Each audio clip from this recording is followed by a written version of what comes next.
नमस्ते दोस्तों। Income tax सुनते ही दिमाग में नौकरी पेशा लोगों की छवि आती है, लेकिन क्या वाकई टैक्स सिर्फ उन्हीं के लिए है? असल में इनकम टैक्स एक्ट में 5 हेड ऑफ इनकम होते हैं और हर एक का टैक्स फॉर्मूला अलग है। आपकी कमाई का स्रोत तय करता है कि आपको कितना टैक्स देना है और कौन सी छूट मिल सकती है।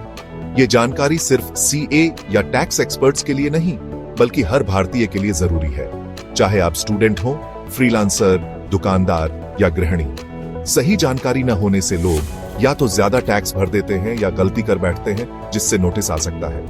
आज हम इन 5 हेड्स को आसान भाषा में उदाहरणों के साथ समझेंगे। स्वागत है वंस टैक्स पर, जहां टैक्स को समझना है आसान। सबसे पहले बात करते हैं इनकम फ्रॉम सैलरी की। अगर आप नौकरी करते हैं तो आपकी basic salary, allowances, bonus, commission, HRA, LTA और पर्क्स सब टैक्सेबल है। कंपनी से मिलने वाली सुविधाओं की भी वैल्यू जोड़कर टैक्स लगता है। नौकरी बदलने पर मिलने वाली ग्रेच्युइटी या लीव एनकैशमेंट भी इसी हेड में आती है, कुछ छूट के साथ। आपका एम्प्लॉयर आपकी सैलरी से टीडीएस काटता है और साल के अंत में फॉर्म 16 देता है, जिससे आप आईटीआर भरते हैं। इस हेड में स्टैंडर्ड डिडक्शन और कुछ अन्य डिडक्शंस मिलते हैं। अगर आप नौकरी करते हैं तो आपकी आय का मुख्य स्रोत यही है, इनकम फ्रॉम सैलरी। अब बात करते हैं इनकम फ्रॉम हाउस प्रॉपर्टी की। अगर आपके पास मकान या दुकान है और उसे किराए पर दिया है, तो उससे मिलने वाला किराया टैक्सेबल है, चाहे कैश में मिले या बैंक में। टैक्स एक्चुअल किराए या फेयर मार्केट वैल्यू जो भी ज्यादा हो उस पर लगता है। ग्रोस एनुअल वैल्यू से म्यूनिसिपल टैक्सेस घट सकते हैं। नेट एनुअल वैल्यू पर फ्लैट 30% स्टैंडर्ड डिडक्शन मिलता है, चाहे खर्च किया हो या नहीं। होम लोन का ब्याज भी डिडक्शन के रूप में क्लेम किया जा सकता है। अगर आप खुद अपने घर में रहते हैं तो रेंटल इनकम शून्य मानी जाती है, लेकिन होम लोन के ब्याज पर 2 लाख तक की छूट मिलती है। तीसरा हेड है profits and gains from business और प्रोफेशन।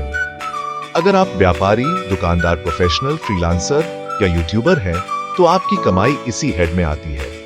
इसमें प्रोफेशनल्स जैसे डॉक्टर, वकील, सीए, आर्किटेक्ट, डिजाइनर और डिजिटल क्रिएटर्स भी शामिल हैं। बिजनेस या प्रोफेशन से जुड़े जरूरी खर्च जैसे ऑफिस किराया, सैलरी, बिजली, मार्केटिंग, यात्रा, डिप्रिशिएशन आमदनी से घटाए जा सकते हैं। खर्च घटाने के बाद जो मुनाफा बचता है उसी पर टैक्स देना होता है। खर्चों का सही हिसाब रखना और बही खाते मेंटेन करना जरूरी है। कुछ मामलों में टैक्स ऑडिट भी करवाना पड़ सकता है। छोटे व्यापारियों के लिए प्रिजम्प्टिव टैक्सेशन स्कीम जैसी आसान योजनाएं भी उपलब्ध हैं। चौथा हेड है इनकम फ्रॉम कैपिटल गेन्स, यानी निवेश से होने वाला मुनाफा। जब आप कोई कैपिटल एसेट जैसे जमीन, मकान, सोना, शेयर्स, म्यूचुअल फंड बेचते हैं और मुनाफा कमाते हैं, तो वह कैपिटल गेन कहलाता है। कैपिटल गेन्स 2 तरह के होते हैं, शॉर्ट टर्म और लॉन्ग टर्म, जो एसेट को रखने की अवधि पर निर्भर करता है। शेयर्स में 12 महीने से कम रखने पर शॉर्ट टर्म, ज्यादा रखने पर लॉन्ग टर्म माना जाता है। प्रॉपर्टी के लिए यह अवधि 24 महीने है। शॉर्ट टर्म गेन्स पर सामान्य tax slab, long term gains पर कम टैक्स और कुछ छूट मिलती है। लॉन्ग टर्म कैपिटल गेन पर टैक्स बचाने के लिए आप कुछ बॉन्ड्स या नया घर खरीद सकते हैं। शेयर बाजार के लॉन्ग टर्म गेन्स पर 1 लाख तक की छूट मिलती है, इसलिए निवेशकों के लिए यह नियम जानना जरूरी है। आखिरी हेड है इनकम फ्रॉम अदर सोर्सेज, यानी बाकी सभी आमदनी। इसमें बैंक के सेविंग्स या एफडी पर मिलने वाला ब्याज, डिविडेंड, लॉटरी, गेम शो की जीत और महंगे तोहफे शामिल हैं। अगर आपने किसी को पैसा उधार दिया है और ब्याज मिल रहा है, तो वह भी इसी हेड में टैक्सेबल है। लॉटरी या गेम शो की रकम पर फ्लैट 30% टैक्स लगता है। रिश्तेदारों के अलावा किसी और से साल में 50,000 रुपये से ज्यादा का तोहफा भी टैक्सेबल है। सांसद या विधायक की सैलरी और किसी टीचर को बाहर कॉपी जांचने की फीस भी इसी हेड में आती है। यह हेड सुनिश्चित करता है कि कोई भी आमदनी टैक्स के दायरे से बाहर न रहे।